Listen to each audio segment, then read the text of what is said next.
el crecimiento yo creo que es más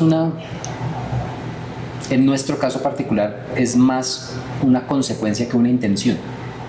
Ha sido muy bonito, que pues es un poco difícil ponernos de acuerdo, pero hemos salido adelante. Cuando logramos engranar, avanzamos un montón. Después de todo esto, pues toca volver a crecer, porque atraviesa uno el Petroverso contra viento y marea, y si uno de empresario no está optimista, pues se hunde el país. De lo complejo, lo complejo se resuelve con lo simple, es mi concepto, ¿no? De la experiencia de vida, ¿no? Entonces, entre más complejas sean las cosas, hay que bajarlas a la simplicidad para poderlas resolver y tener un resultado satisfactorio. Esa palabra esmero es una palabra tradicional y en nuestro idioma se traduce como agilidad, cariño y orientación al detalle. Si yo logro incorporar eso dentro de la experiencia del cliente, ese es el futuro soñado que me imagino del kiosco, de vuelta a sus inicios.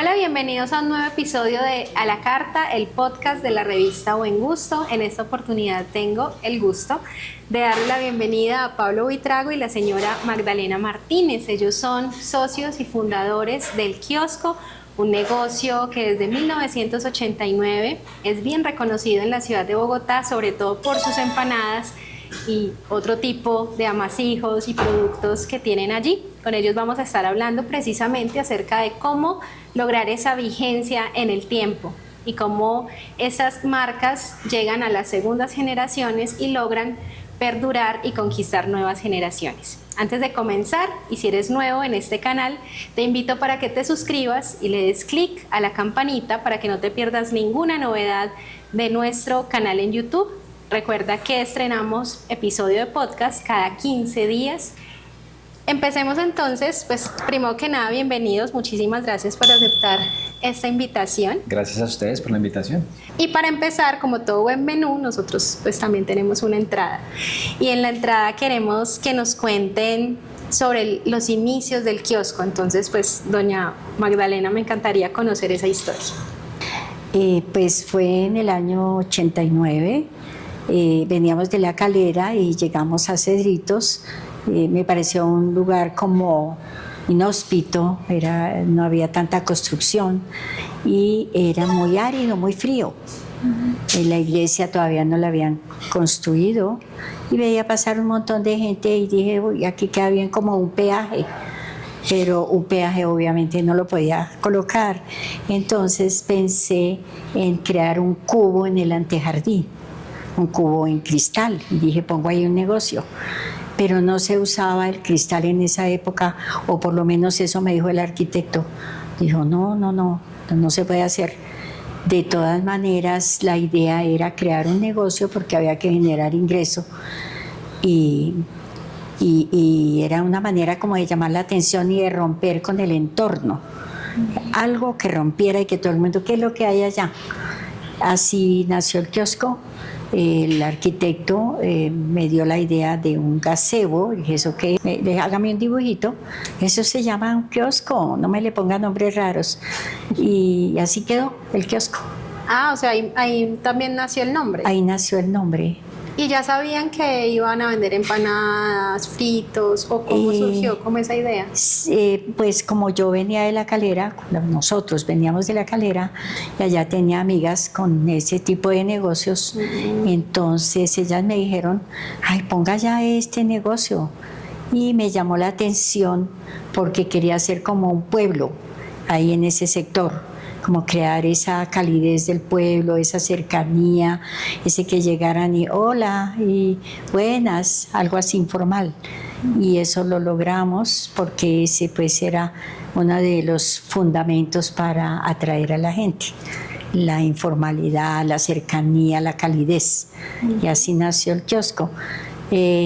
Iniciamos como con 5 productos: empanada, naturalmente, pan de yuca, almojábana, mantecada y masato, cosas típicas que vendían en La Calera. Me enseñaron a hacerlas y todo.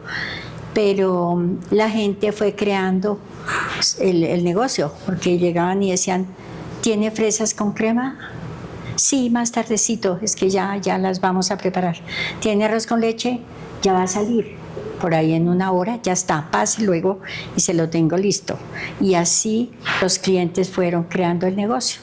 No tuve que pensar mucho, sino dejar que fluyera la imaginación de la gente, lo que la gente necesitaba. Eso fue lo que hicimos, así nació. ¿Y cómo fueron esos primeros días del kiosco? Digamos, supongo que no había tenido experiencia previa montando Para negocios, nada. Entonces, ¿cómo fue ese como aprender casi que sobre la marcha?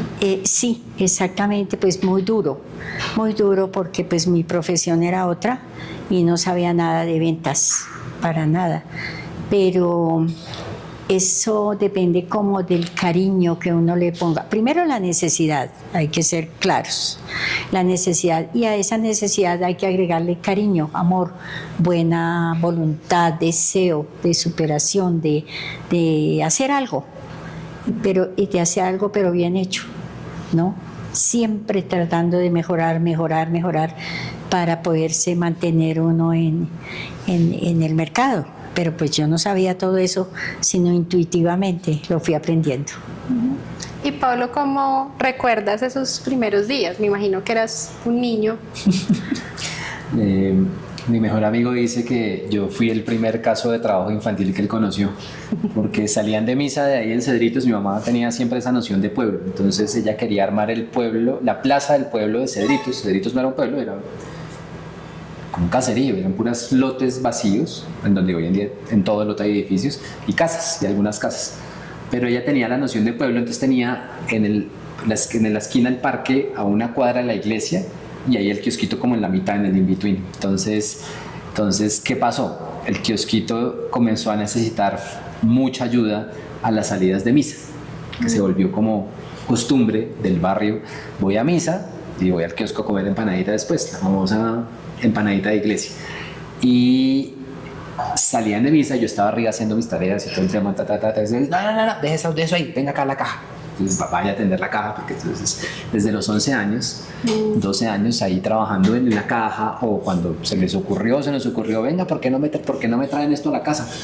Vaya, chino, lleve esto en bicicleta a la casa de tal persona, esta es la dirección. Me conocí todos Cedritos, me sé los edificios de ahí para abajo, el edificio Palmar, el edificio Arrayanes, el edificio Upsala, el conjunto Mónaco, o sea, todo de para abajo me lo conozco, de llevar domicilios en bicicleta en esa época. Luego también pues, en el carro, cuando ya el kiosco creció. Recuerdo que eran jornadas largas, todavía lo son, pero eran jornadas largas de mi mamá, desde las 6 de la mañana hasta las 9 de la noche, larguísimas, y pues nosotros ayudando. Nosotros realmente, yo era el único que todavía estaba como con algo de tiempo libre y cerquita de ellos, entonces ya los otros hermanos eran profesionales, estaban dedicados a sus estudios, a su universidad, a sus respectivos trabajos en su debido momento, y yo quedé ahí como el comodín, porque como solamente estudiaba en el colegio, me dice, como usted no tiene nada más que hacer, entonces ayude acá, y así arrancó esa época, así fue. ¿Cuáles creen ustedes que han sido como esas, o cuáles fueron más bien esas claves que hicieron tan exitoso al kiosco en su momento y que les permitieron crecer tanto? La calidez, el cariño, la empatía, la honestidad, la sinceridad, el ser como genuinos, ¿no? No esa distancia de usted es el cliente y yo soy la dueña, nada de eso. No, ¿qué necesita? ¿Qué se le ofrece? ¿Cómo le puedo ayudar? Buenas, toda esa cercanía que yo quería plasmar en ese lugar. Eso lo logramos, y entonces eso traía recordación para los clientes, y eso hacía, vámonos para el kiosco, como plan. Ya lo fueron tomando como plan. No importaba que no hubiera sillas, porque al principio era alrededor del kiosco, ahí paraditos todo el mundo, y lloviendo, ahí se estaban.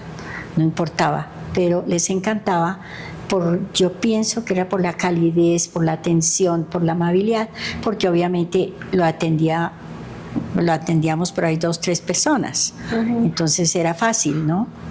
Y fácil ser amable.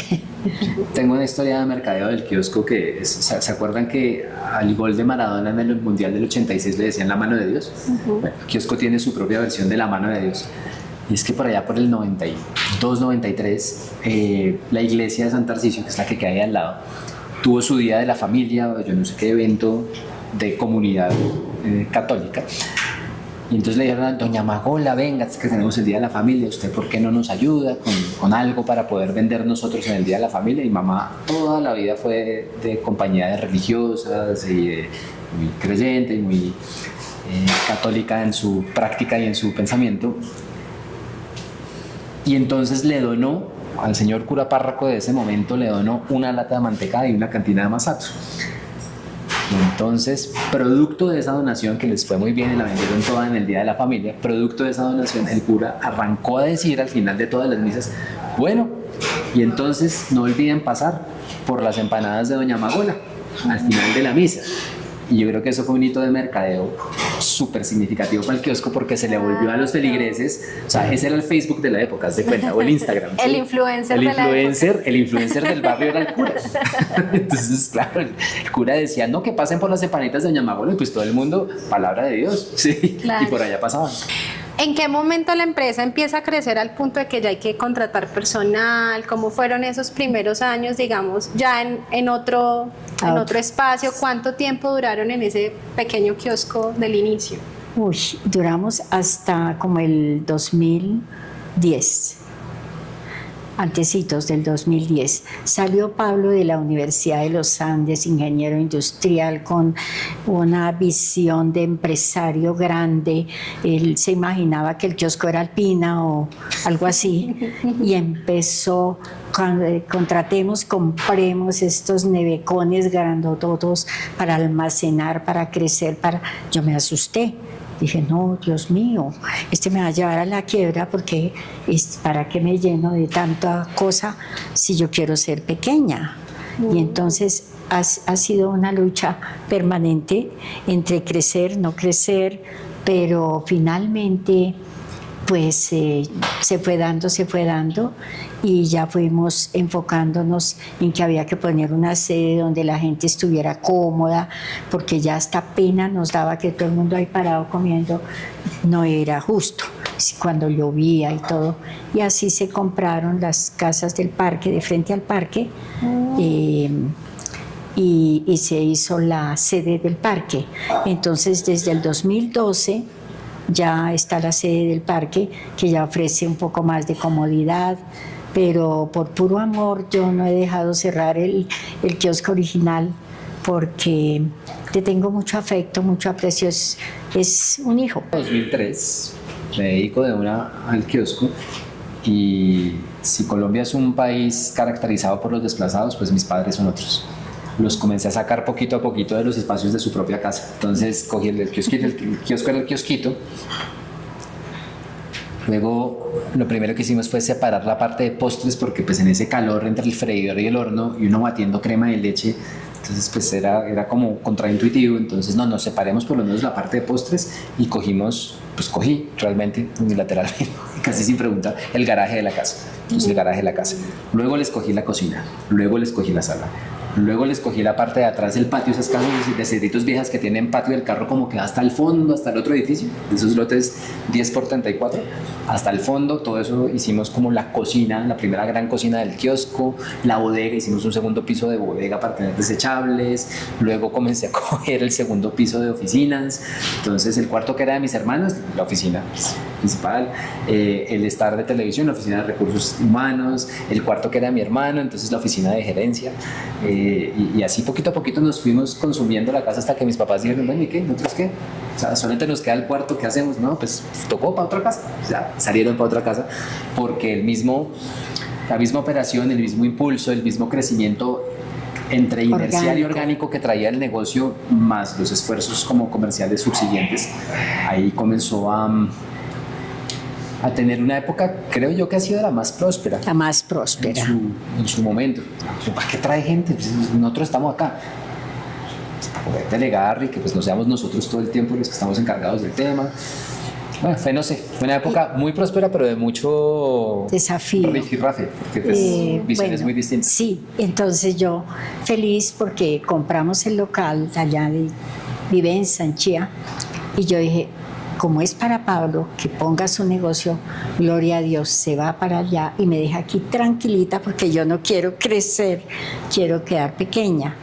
No, dijo, no, yo lo manejo aquí por esto, ya tenía toda la tecnología, entonces no, tengo aquí cámaras, tengo no sé qué, yo lo manejo así. Y yo, oh, qué desconsuelo en el sentido de que íbamos a seguir creciendo, ha sido uno de mis temores, el crecimiento, ¿no? Pero igual ya vimos la necesidad el compromiso con la gente, con todo, y le pusimos el hombro a sacar la construcción del parque adelante para darle comodidad un poquito, como retribuirle a los clientes esa ¿cómo se llama? Fidelidad o algo así, y decirles, mire, les ofrecemos este espacio, ¿sí? Retribuir en parte esa acogida. Entonces valía la pena todo el esfuerzo, así no quisiera crecer, pero se hizo y estamos muy contentos de haberlo hecho, claro que sí. En 2012 hicimos el del parque y en el 2016 hicimos la planta ya una planta de producción seria, como en Cedritos teníamos una cocina grande realmente, una cocina donde se hacían 150 referencias, entonces imagínate el caos. Eso era un caos. Me acuerdo todavía de Cedritos ahí en tradicional, en el kiosquito chiquito, detrás del kiosquito chiquito, era bien caótico el tema de producir ahí. Y con el tiempo entonces decidimos, pues contra viento y marea, armar la planta de producción, una planta que tiene estándares, que pues está obviamente vigilada y regulada por el INVIMA, que tiene todos los procesos en flujos, que tiene todos los temas de inocuidad en cuenta, que tiene bodegas, dosificación, parece una clínica. Tú vas a la planta y pues procura tener altísimos estándares de calidad que pues deberían traducirse en que el cliente nunca sienta la diferencia en el producto. Entonces, en estandarizar. Sí, estandarizar. Así estamos y trabajando. No es fácil, menos con una jefe de estandarización a la cual una Coca-Cola le sabe distinto un día y al otro día le sabe diferente. Esto no es Coca-Cola y la deja. Okay. El producto más estandarizado del mundo, que yo creo que puede ser la Coca-Cola, le sabe diferente entre 2 días. Entonces imagínate cómo sale una empanada. Llegamos al final de este primer bloque, ya vamos a continuar con la conversación y les tengo de propuesta 2 caminos. ¿El éxito o el fracaso? ¿Cuál escogen? El éxito, claro, naturalmente. Hay que ser positivos. Un número del 1 al 6. 5. ¿Cómo define el éxito en sus propias palabras? Éxito. Dedicación, persistencia, resistencia, compromiso, todo eso que indica esfuerzo y constancia y dedicación. Eso es éxito. Para Pablo, ¿qué es el éxito? Es la satisfacción de avanzar en una dirección. Te pones una meta y si estás más cerquita te sientes exitoso. Hasta ahí. Tajante. ¿Y qué entrada del kiosco nos recomienda? Entrada de sal, empanadas, hay de muchos sabores.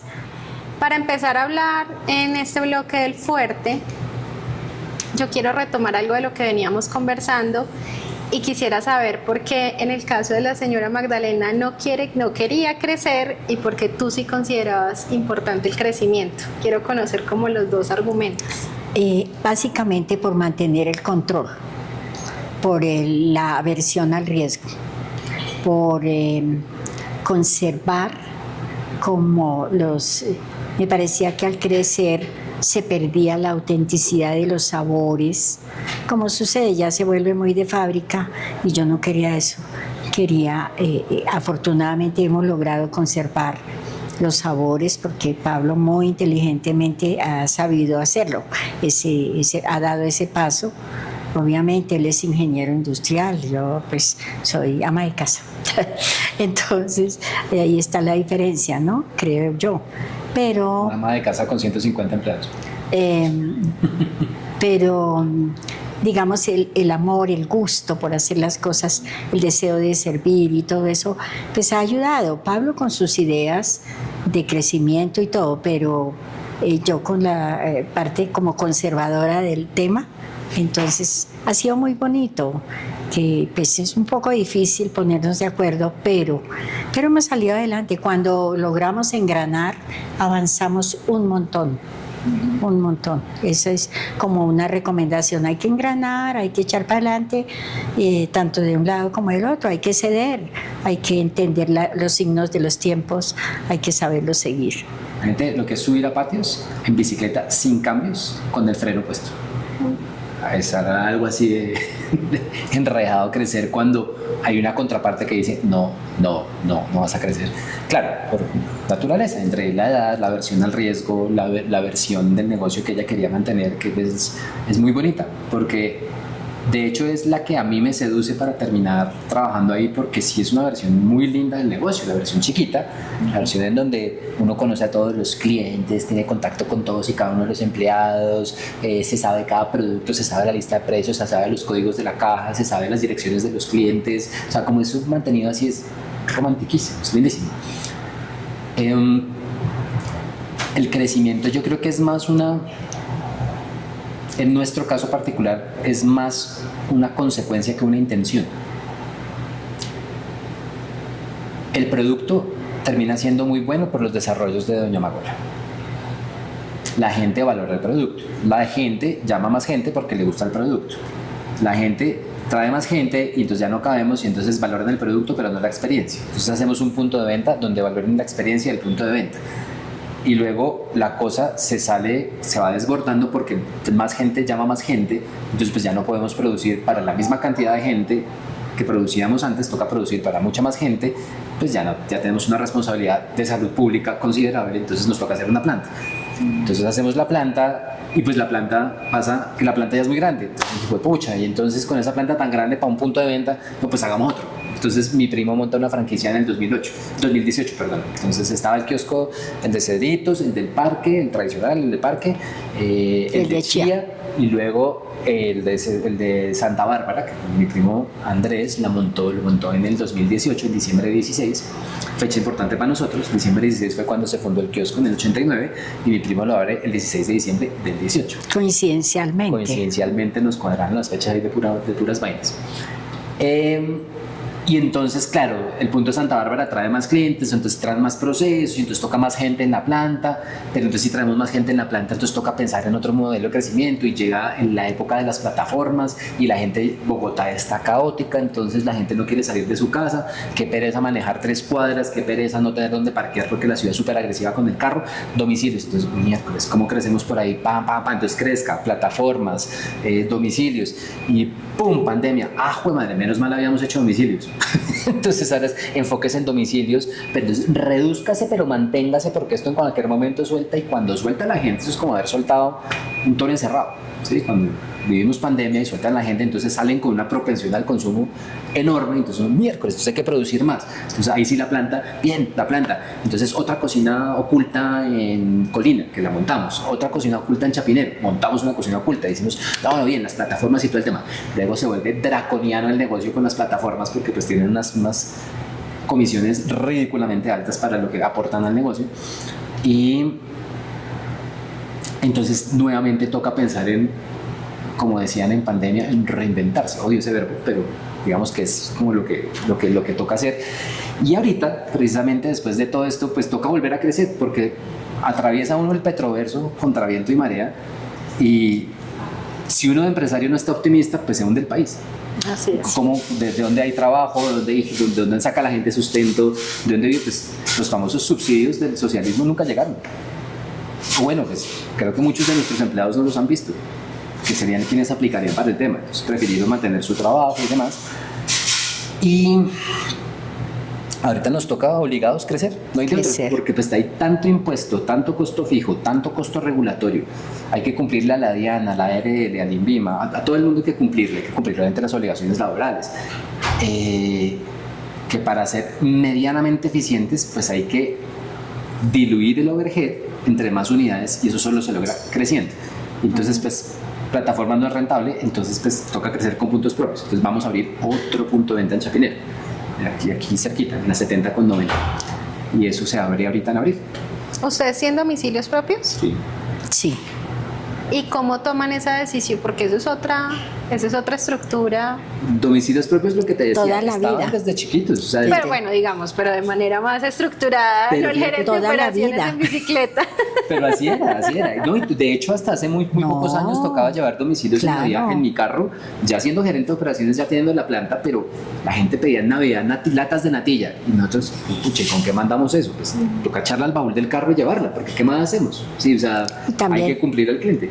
También tenemos las camionetas No, refrigeradas, tenemos naturalmente. vehículos, Sí. pero no damos abasto, entonces todavía hoy en día hay excepciones en las que al gerente de operaciones le toca llevar una lata de natilla de 120 porciones a un conjunto para la novena.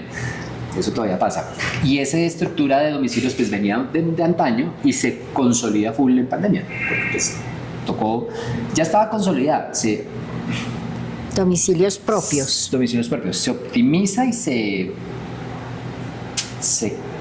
potencia, es la palabra correcta, se potencia en pandemia y se mantiene, siendo domicilio realmente un canal un poco menos rentable que el canal propio, por obvias razones. Hay que desplazarse, hay que ir, hay que esperar a que el cliente baje, eso es tiempo, hay que alquilar motos, hay que gastar gasolina, hay que gastar tiempo de un motorizado calificado, hay que empacar, hay que asegurar desde pandemia, hay que poner bolsa de seguridad encima de la bolsa de seguridad y aparte de eso esa bolsa tiene que ser de un polímero ecológico, de un biopolímero, porque pues ya no hay ley de plástico, entonces eso comienza a encarecer toda la cadena y pues domicilios. La gente asume muy naturalmente que recibir comida en su casa debería tener el mismo costo que en el restaurante. La verdad es que no. Eso está mal. Eso está mal conceptualizado en la industria y la gente intenta, los restauranteros, intentamos mantener a lo que nos da ese mínimo diferencial para que la gente no entienda que hay un precio distinto, pero eso tiene que cambiar. La gente tiene que entender que comer en la comodidad de su casa es mucho más caro que ir a un restaurante. Porque es mucho más cara la transacción, es mucho más caro recibir el pedido, es mucho más caro atender la necesidad de transportar alimentos, la necesidad de empacarlos adecuadamente para que se transporten bien, el desplazarse, el traerlo. Una transacción dura viva en un domicilio 1 hora. Yo tengo una transacción con un cliente mío en mi punto de venta viva 3 minutos.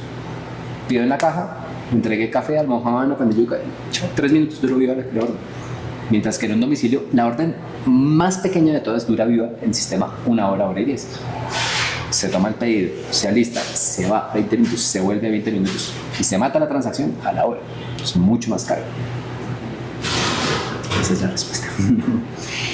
Para introducirnos al tema de la vigencia en el tiempo, en el caso de ustedes, ¿cómo lo han logrado? O sea, realmente pues veníamos hablando de lo del crecimiento que empezó por intención, necesidad, pasó a ser consecuencia además, pero ¿cómo en todo ese ejercicio se logra la vigencia y además atravesando generaciones distintas con un producto que sigue siendo colombiano, casero, que no se ha insertado todavía, hasta donde yo me he dado cuenta, en ninguna moda gastronómica actualizada? ¿Cómo se logra eso? Hay un embudo gigante y el primer embudo es de todo el conocimiento grande que tiene la cultura gastronómica, rescatar esos productos. Lo hicieron las antecesoras de mi madre, que las señoras Vargas de la Plaza de la Calera, que agruparon toda esta oferta de comidas pequeñas típicas colombianas. Luego la transmisión a Doña Magola. Luego, que eso fue haciendo como un embudo, ¿no? Luego el hecho de que Doña Magola pudiera mantenerlos artesanalmente tanto tiempo, eso es un mérito del berraco, porque pues a ti te cambia la calidad de la papa, ¿no? La papa llega diferente, o sea, eso es como el vino, ¿sí? La uva es diferente, la papa cosechada en invierno es otra de la papa que se cosecha cuando está seca la tierra y entonces sabe distinto, y entonces ella todo el tiempo, esto le falta, esto le sube, esto le sobra, por eso hoy en día todavía sabe distinto todo. Y luego el embudo termina en volver todo lo que hay en este cerebrito, procesos, fichas técnicas, negociaciones con proveedores estabilizados, estándares de producción, estándares de proceso, mediciones en todos los puntos de la cadena, conservación, tener en cuenta la salud pública, tener en cuenta el tema regulatorio, tener en cuenta el tema financiero y volverlo viable y vigente. Todo lo que acaba de narrar Pablo lo ha hecho Pablo, porque yo no, la parte, bueno, parte financiera sí, porque estudié contabilidad, entonces bases, pero la parte toda esta que acaba de describir Pablo, la ha hecho él, y gracias a eso hemos tenido el crecimiento y los resultados y hemos podido avanzar, porque pues de lo contrario estaría en el kiosquito chiquitico, pero yo feliz ahí, desde mi perspectiva. Sin embargo, hoy estoy muy feliz y muy orgullosa porque pues ha sido un poquito estire y afloje, pero es interesante porque hay dos visiones diferentes que cuando logramos engranar avanzamos súper rápido. Ya hay mucha experiencia acumulada también de lado y lado, entonces hay mayor grado de confianza en que se va a hacer una modificación, un arreglo, una cosa así, hagámosle, echemos para adelante. Sí, yo como que ya perdí el miedo, ya a esta altura de la vida ya qué miedo. Al principio nos contaba que era muy importante escuchar al cliente y que casi que los clientes fueron los que crearon el menú y sí. El portafolio que ahora asciende a 170 referencias, nos contaban. ¿Qué tan importante sigue siendo el cliente hoy en día? Todo.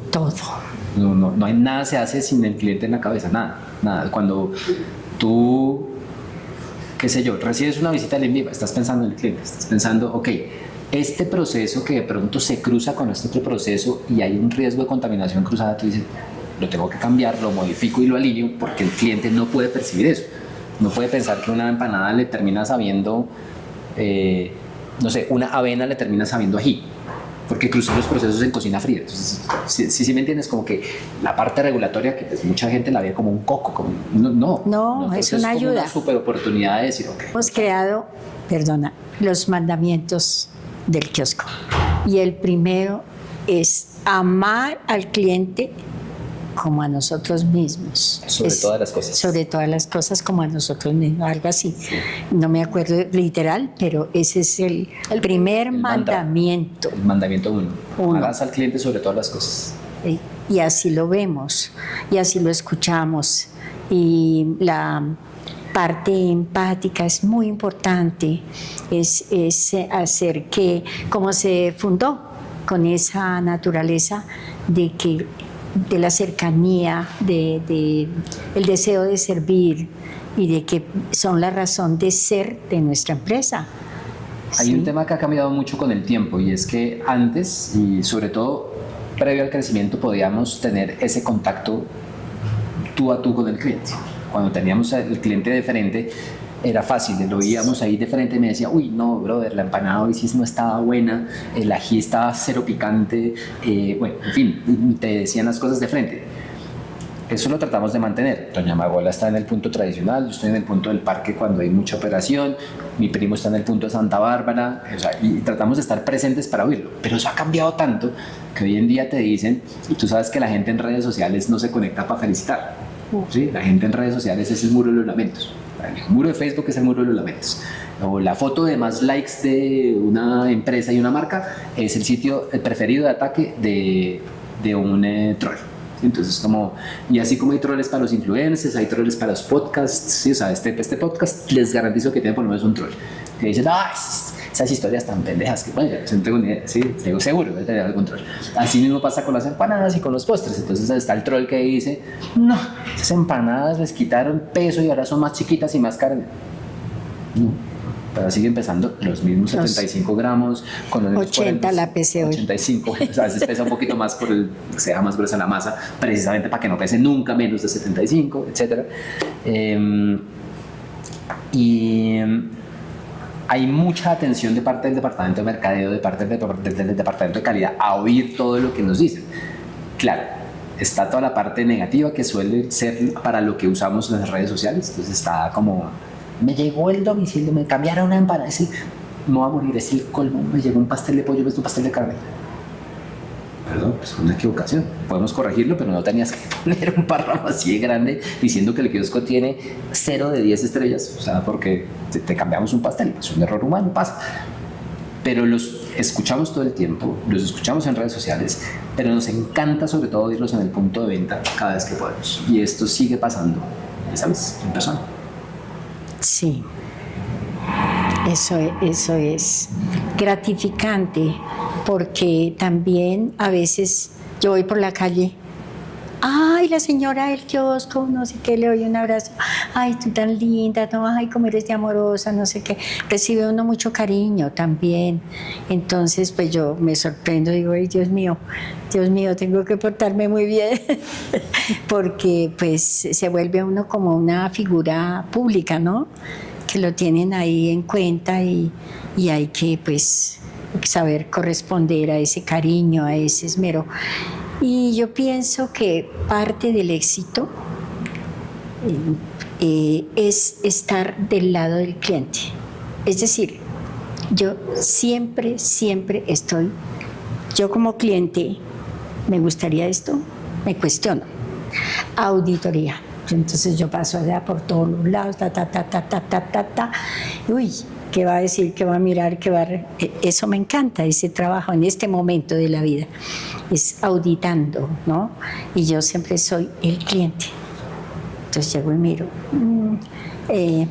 está bonito, esto, oí un comentario positivo, bueno, todo lo bueno, lo malo, todo, me encanta estar atenta, porque pues me gusta cuidar esos aspectos y ser como controladora, y soy el control de todas esas cosas. Seguimos con las preguntas a la carta de este bloque y vamos a escoger, Pablo, entre falso y verdadero o pregunta de frase incompleta. Uy, qué difícil. Frase incompleta. Me he arrepentido de contratar a alguien cuando. ¿Eso es una frase incompleta o es una pregunta abierta? Me he arrepentido de contratar a mucha gente, realmente. He tenido muchos errores personalmente tomados contratando gente que no era idónea para sus cargos. Me he equivocado múltiples veces y mis errores más grandes lo viví el último año. En contrataciones que no debí permitir que prosperaran, pero de cierta manera en medio de la urgencia y premura del asunto decidí seguir adelante y tratar de seguir, pero pues muchas veces es mejor seguir la intuición de parar un proceso cuando uno ve que no funciona. A veces cuando las cosas no van bien me pregunto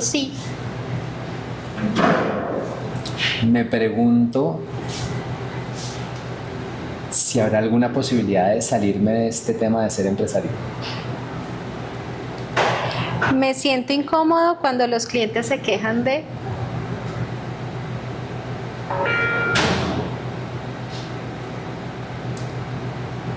Es una muy buena pregunta. Ninguna queja de un cliente me incomoda salvo la forma. Yo no comparto la hipótesis de que el cliente siempre tiene la razón. Eso no es cierto. Hay personas que no saben dirigirse a las personas, hay personas que no saben quejarse, hay personas que quieren pelear o desahogarse en vez de buscar una solución. Ese tipo de personas me incomodan mucho. Si pudiera volver el tiempo atrás, jamás habría tomado esta decisión. Jamás había emprendido. O sea, volviera a reescribir la vida, no lo hago. Ni de fundas. 700 veces más cómodo ser empleado. Mucho más cómodo. Emprender es detestable. Yo personalmente lo odié. Ya no tengo vuelta de hoja. O sea, me toca cuidar nuestro patrimonio, me toca avanzar en el camino en el que vamos. Y el kiosco, al tener vida propia, es una responsabilidad, más que una vocación. Ya tengo responsabilidad de mantener 150, 160 personas con empleo, de tener 25,000 clientes satisfechos. Pues es una responsabilidad más grande que lo que uno quiere. Entonces, más allá del Ikiyagi, que esta es mi vocación, esto es en lo que estoy bueno, toca. Y es una responsabilidad moral. ¿Qué fuerte del kiosco nos recomiendas? Ajiaco es el fuerte por excelencia, plato típico. Tenemos nuestras diferencias en cómo sabe rico. A veces a mí me gusta más claro, a ella le gusta más espeso, nos lo estamos contrapuntando todo el tiempo. Yo quiero hacerlo estandarizado en la planta, ella quiere hacerlo manualito en el punto de venta, pero el ajiaco hemos tratado de mantenerlo siempre como uno de los platos insignia, dado que somos una empresa de comida típica colombiana.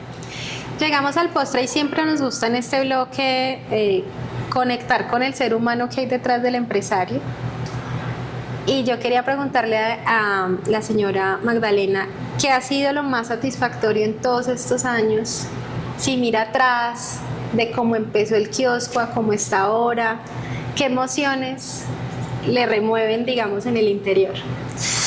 Ay, la gente para mí es muy importante porque recibo mucho cariño de la gente, mucho reconocimiento, mucha como que retribuyen, o sea, el dar mucho afecto, cariño, servicio, un buen producto, tiene su compensación y es ver a la gente, a los clientes satisfechos y aún los que no están muy satisfechos porque ellos le ayudan a uno a mejorar, ¿sí? Escucharlos y la cercanía con los clientes, eso a mí me satisface mucho. Aunque en las preguntas anteriores de pronto en una de esas decías que no volverías a emprender y que ser emprendedor es muy difícil y empresario pues, también. ¿Qué te enamora del kiosco todavía hoy? ¿Y por qué sigues allí? Porque igual no es una jaula de oro tampoco. Buena pregunta. A ver, claro, es un amor tóxico, estamos de acuerdo. Es un enamoramiento de aquellos que uno quisiera poderse zafar, pero no se puede zafar porque hay un nivel de toxicidad particular que entre el narcisismo de la marca y el narcisismo propio no logra uno desenganchar. Y es buena la pregunta porque claro que es un negocio que me enamora, es un legado cultural, gastronómico gigante el que se carga, el que se echó al hombro, como les explicaba antes en el embudo, el que se echó al hombro doña Magola inicialmente y luego se echaron al hombro generaciones y generaciones de empleados que ayudaron a crear los estándares para que no se pierda la receta del almohadón. Digamos que esto, desde mi director financiero de hace unos años, que era un crack programando y tratando de hacer los programas, la ingeniera con la que creé la planta, las personas de planeación ahorita, los mismos operarios, el proveedor, todo el mundo, arrastrando todo ese legado para que no se pierda una tradición, para que no se pierda todo un conocimiento cultural que hay alrededor de la comida, de las comidas pequeñas típicas colombianas, que uno pueda seguir diciendo que qué rico es una empanadita, que qué rica es una almojábana, que qué rico un pan de bono, ¿ve? ¿Sí? Que le sepa uno a Cali, ¿ves? Y ese tipo de cosas, por supuesto que generan en mí, particularmente por ser parte de los actores que ha ayudado a traer esa tradición a el presente, me genera mucho orgullo, como mucha satisfacción precisamente de poder continuar con ese legado. Entonces, yo diría que es eso inicialmente, principalmente, saber que hay un propósito. ¿Te acuerdas que me preguntabas por la definición de éxito?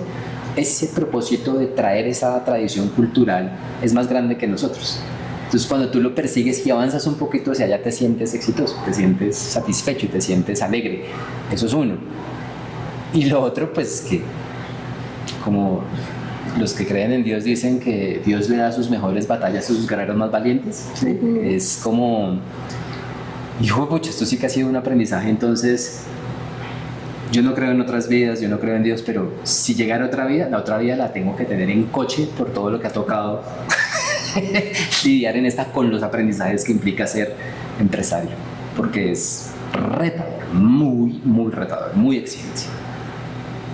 ¿Qué admira la señora Magdalena de Pablo y qué admira Pablo de la mamá? Uy, de Pablo admiro mucho el exceso de inteligencia. Es excesivamente inteligente, que eso le hace un poco como dispendioso buscar aspectos dentro del negocio, ¿no? Entonces eso lo hace muy exigente, muy riguroso, muy estricto, pero yo pienso que a eso le aporto a él la simplicidad, porque de lo complejo, lo complejo se resuelve con lo simple, es mi concepto, ¿no? De la experiencia de vida, ¿no? Entonces, entre más complejas sean las cosas, hay que bajarlas a la simplicidad para poderlas resolver y tener un resultado satisfactorio. Es eso. Pero de Pablo admiro mucho su dedicación, su disciplina, su esfuerzo, su constancia, su batallar, porque eso es lo que él dice, es una batalla constante, permanente todos los días, y su amor, porque él en esa concha que él tiene como de rigor, es una persona muy amorosa, ¿no? Y todo lo que hace para el kiosco es por ese amor que le tiene. Sí, él le tiene un profundo amor, cariño a todo ese legado. Eso lo hace. Ok, yo a mi madre le admiro la capacidad de estar permanentemente aprendiendo y cambiando con lo que aprende. Ella tiene nueva información y toma decisiones diferentes. Es una persona que absorbe todavía como si tuviera el cerebro de niño de 4 años. Es como que lo absorbe y cambia el comportamiento porque absorbe información. Hay conductas que naturalmente son dificilísimas de cambiar, pero cada vez que ella tiene nueva información, la incorpora, la utiliza, y eso es un cerebro plástico que uno dice pues claro, cuando fundó el kiosco tenía 50 años, pero para ahorita que tiene 84 y cumple 85 años, seguir teniendo la misma plasticidad cerebral y la misma capacidad de adaptación, súmale a eso las características como más específicas de disciplina, rigor, la capacidad de no rendirse, la capacidad de innovar, que son cosas que le admiro mucho, pero que no le admiro tanto como la plasticidad de su cerebro, la capacidad de siempre aprender, y no solamente aprender porque tiene un bit de conocimiento más en su disco duro, es porque lo coge, lo incorpora y cambia el comportamiento. Eso me parece increíble. ¿Cómo se sueña en el kiosco en el futuro? Viniendo de una persona que quería quedarse en un kiosco pequeño, atendido por su propietario. ¿Cómo lo visualizo yo? Pienso que las nuevas generaciones tienen mucho que darle al kiosco y hay una cantidad de oportunidades infinitas que afortunadamente yo no voy a durar mucho para que pueda fluir, no seguir siendo como el freno de mano, sino ya tengan la amplitud, la plenitud, puedan asumir riesgos grandes, muy seguramente lo van a llevar muy, muy lejos, y esa es una posibilidad. Otras que un día de estos digan, ay, no más, ya, se acabó.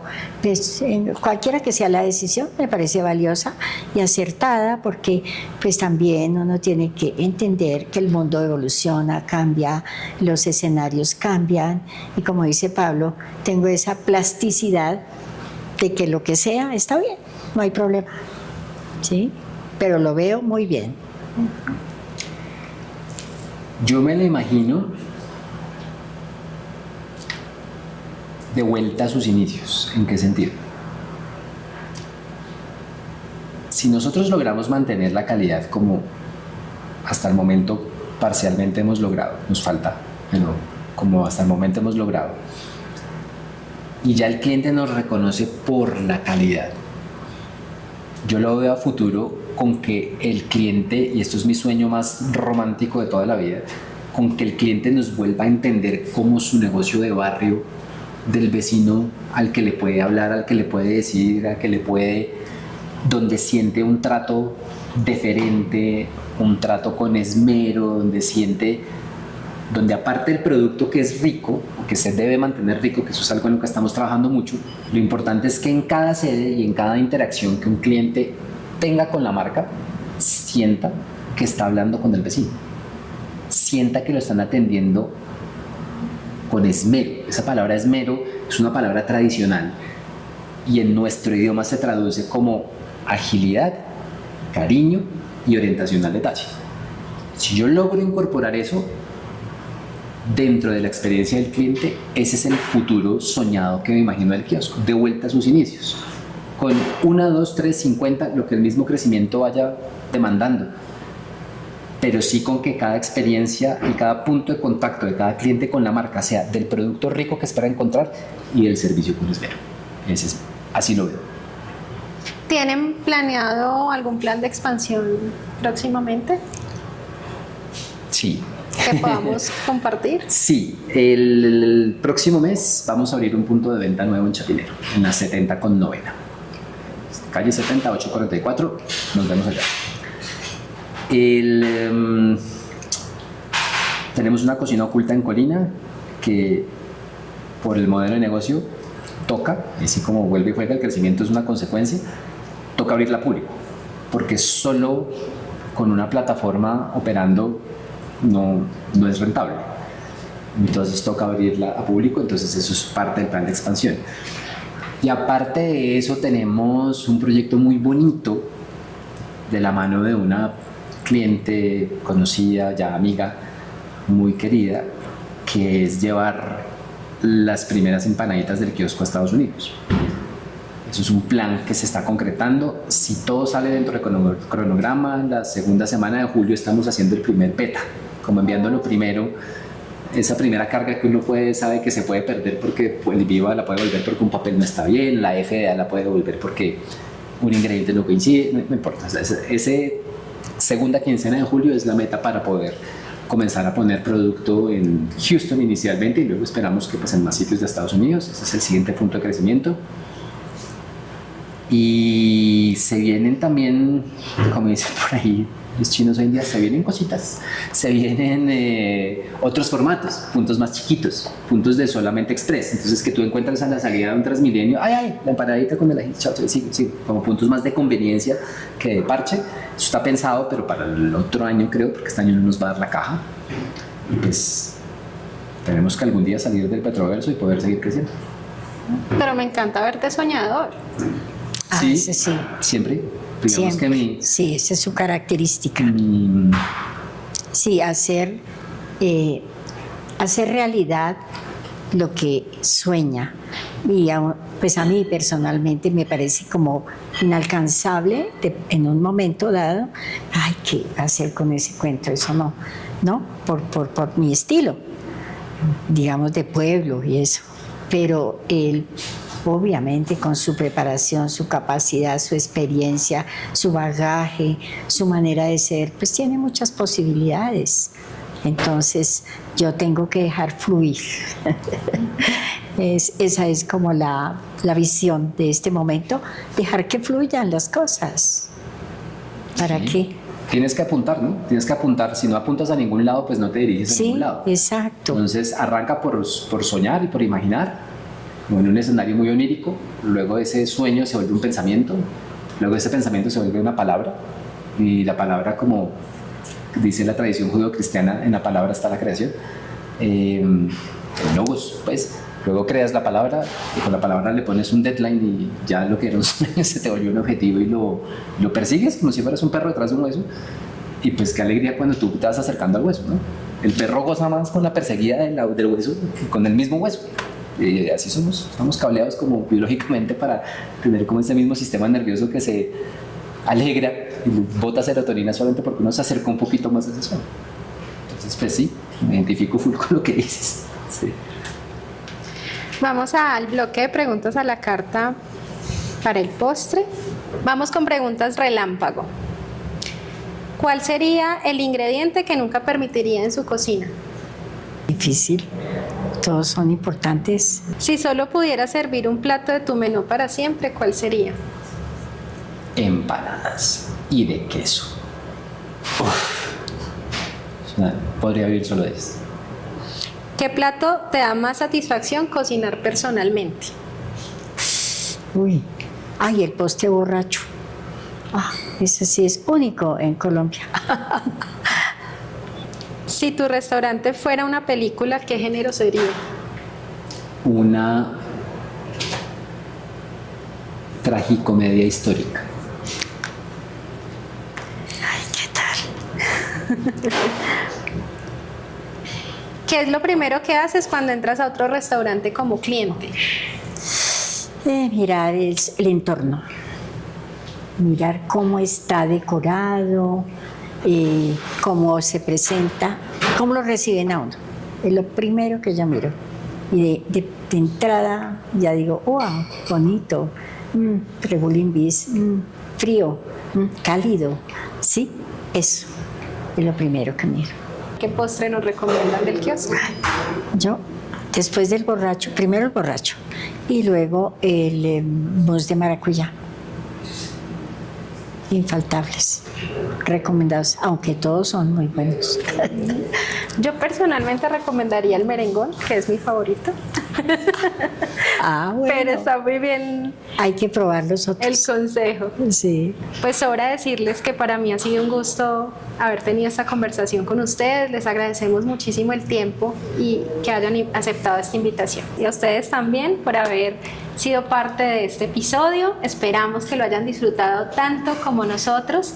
Y antes de despedirnos, recordarles que hoy grabamos, como siempre, desde el Hotel Vilar América en su restaurante, El Patio del Vilar. A ellos muchas gracias por permitirnos grabar en este lugar. Los esperamos en una próxima oportunidad en A la Carta, el podcast de la revista Buen Gusto.